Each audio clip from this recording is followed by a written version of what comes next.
ఇటీవల ఇండిగోకు చెందిన వందలాది విమానాలు ఒక్కసారిగా రద్దయ్యాయి.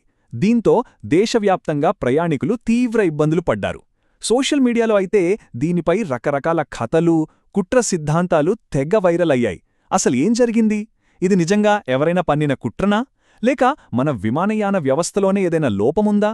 ఈ విశ్లేషణలో అసలు వాస్తవాలేంటో లోతుగా పరిశీలిద్దాం. ముందుగా ఈ సమస్య ఎంత పెద్దదో చూద్దాం. ఈ నంబర్ చూడండి, 1000కి పైగా. రోజుకు 1000కి పైగా విమానాలు రద్దయ్యాయి. అంటే ఇదేదో చిన్న టెక్నికల్ ప్రాబ్లం కాదు. వేలాది మంది ప్రయాణికులపై ప్రభావం చూపిన ఒక పెద్ద సంక్షోభం. ఇక్కడే మన ముందు ఒక పెద్ద ప్రశ్న ఉంది. కొంతమంది ఆన్లైన్లో ఆరోపిస్తున్నట్టు ఇది భారతదేశంపై జరిగిన ఒక విధ్వంసక చర్యనా, లేకపోతే మన విమానయాన వ్యవస్థ తన సామర్థ్యానికి మించి పనిచేస్తూ ఒత్తిడికి లోనై కుప్పకూలే దశకు చేరుకుందా?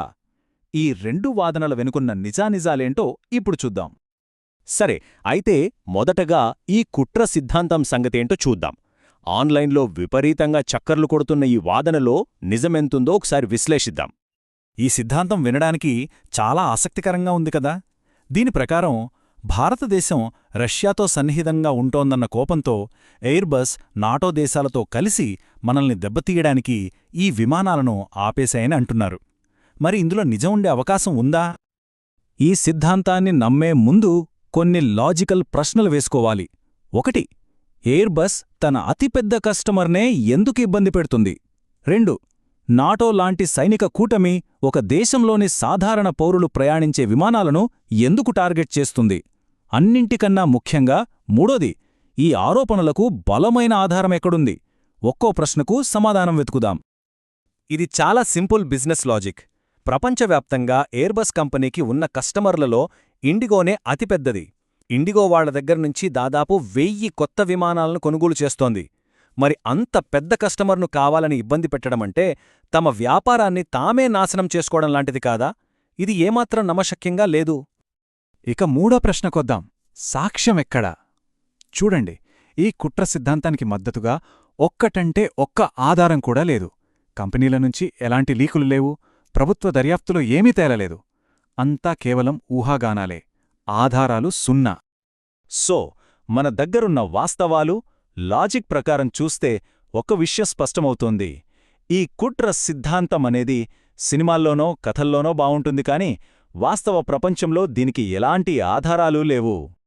అయితే ఈ కుట్రను నమ్మేవాళ్లు ఇంకో పాయింట్ లేవనెత్తారు. అదేంటంటే, అంతర్జాతీయ విమానాలను నడుపుతూ కేవలం దేశీయ విమానాలనే ఎందుకు రద్దు చేశారు? ఇది అనుమానాస్పదంగా ఉంది కదా. దీని వెనుకున్న అసలు కారణమేంటో ఇప్పుడు చూద్దాం. సమాధానం ఈ టేబుల్లోనే ఉంది. అంతర్జాతీయ ఫ్లైట్ క్యాన్సిల్ చేస్తే ఆ ఎయిర్లైన్కు భారీ జరిమానాలు పడతాయి, ఇతర దేశాలతో ఉన్న ఒప్పందాలు దెబ్బతింటాయి, నష్టం చాలా ఎక్కువగా ఉంటుంది. అదే మన దేశంలో నడిచే డొమెస్టిక్ ఫ్లైట్స్ విషయంలో రూల్స్ కాస్త ఫ్లెక్సిబుల్గా ఉంటాయి. అందుకే ఏ ఎయిర్లైన్ అయినా సరే సమస్య వచ్చినప్పుడు ముందుగా తక్కువ నష్టం కలిగించే దేశీయ విమానాలనే సర్దుబాటు చేస్తుంది. కాబట్టి ఇది కుట్రకు సాక్ష్యం కాదు, ఇది సింపుల్గా ఎయిర్లైన్ ఎకనామిక్స్. ప్రపంచవ్యాప్తంగా అన్ని పెద్ద ఎయిర్లైన్స్ అనుసరించే ఒక సాధారణ పద్ధతి మాత్రమే. సరే, కుట్ర కాదు అని తేలిపోయింది. మరి ఇంత పెద్ద గందరగోళానికి అసలు కారణమేంటి?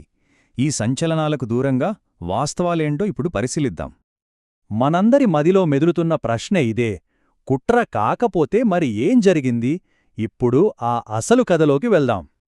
అసలు కారణం ఒకటి కాదు, 3 వేర్వేరు సమస్యలు ఒకేసారి వచ్చిపడ్డాయి. ప్రభుత్వం పైలట్ల పనివేళ్లపై కొత్త రూల్స్ తెచ్చింది.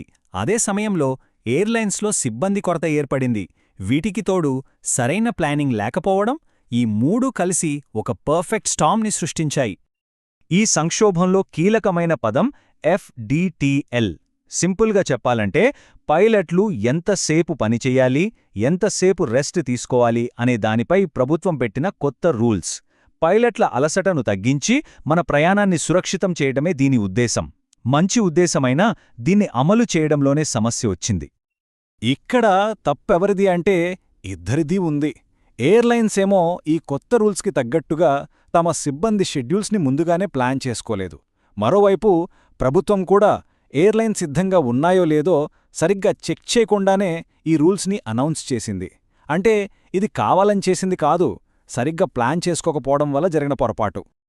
సో ఫైనల్గా మనకు అర్థమైంది ఏమిటంటే ఇది కుట్ర కాదు, కేవలం సరైన నిర్వహణ లేకపోవడం, తీవ్రమైన ఆపరేషనల్ ఒత్తిడి వల్ల తలెత్తిన సమస్య. అయితే ఈ కుట్ర సిద్ధాంతాలు అబద్ధమైనా అవి మన దృష్టిని ఒక ముఖ్యమైన విషయం వైపు మళ్లించాయి, అదే మన విమానయాన రంగంలో దాగి ఉన్న అసలైన ప్రమాదం. ఈ కుట్ర కథలన్నీ పక్కన పెడితే వీటి వల్ల మన విమానయాన వ్యవస్థలో ఉన్న ఒక పెద్ద లోపం బయటపడింది. ఆ విషయంలో ప్రజల ఆందోళనలో నిజం లేకపోలేదు. ఈ చార్ట్ చూడండి. మన దేశంలో ఎగిరే విమానాల్లో 60% అంటే 10లో 6 ఫ్లైట్లు ఒక్క ఇండిగోవే. ఇది ఎంత ప్రమాదకరమైన పరిస్థితో ఆలోచించండి. మనమందరం ఒకే ఒక్క ఎయిర్లైన్ మీద ఎంతలా ఆధారపడి ఉన్నామో ఇది స్పష్టంగా చూపిస్తుంది. ఈ సంఘటన మన ముందుంచిన అసలైన ప్రమాదాలు ఇవి: 1. మార్కెట్ అంతా ఒకే కంపెనీ చేతిలో ఉండటం. 2. మన ఎయిర్లైన్స్ ఎక్కువగా ఒకే విమాన తయారీ కంపెనీ అంటే ఎయిర్బస్పై ఆధారపడటం. 3. ఒకవేళ ఆ పెద్ద కంపెనీకి ఏదైనా సమస్య వస్తే మనకు వెంటనే ప్రత్యామ్నాయం లేకపోవడం. ఇవి మన విమానయాన రంగానికి దీర్ఘకాలంలో పెద్ద సవాళ్లు. కాబట్టి చివరిగా మనం ఆలోచించాల్సిన ప్రశ్న ఒక్కటే: ఒకే ఒక్క ఎయిర్లైన్ తడబడితే దాని ప్రభావం మొత్తం దేశం మీద పడటం సరైనదేనా? ఇది మన విమానయాన రంగ భవిష్యత్తు గురించి తీవ్రంగా ఆలోచించాల్సిన సమయం.